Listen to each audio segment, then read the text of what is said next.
నేటి ప్రధాన వార్త, ఆంధ్రప్రదేశ్ ప్రభుత్వం టెక్ రంగంలో మరో పెద్ద అడుగు వేసింది.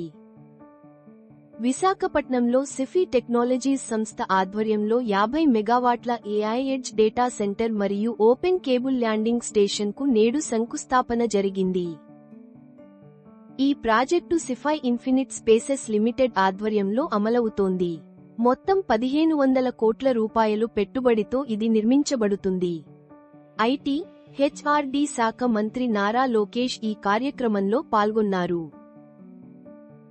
అతను మాట్లాడుతూ, విశాఖను ప్రపంచ స్థాయి డేటా సెంటర్ హబ్గా తీర్చిదిద్దడమే లక్ష్యమని తెలిపారు.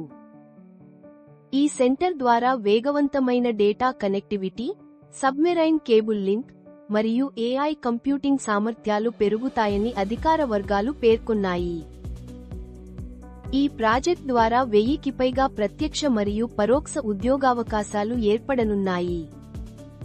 ఇది భారతదేశం మరియు దక్షిణాసియా దేశాల మధ్య డిజిటల్ కనెక్టివిటీకి మైలురాయిగా భావిస్తున్నారు. ఇది మీకు టెక్ న్యూస్ అప్డేట్. తాజా వార్తల కోసం మా ఛానల్ను సబ్స్క్రైబ్ చేయండి.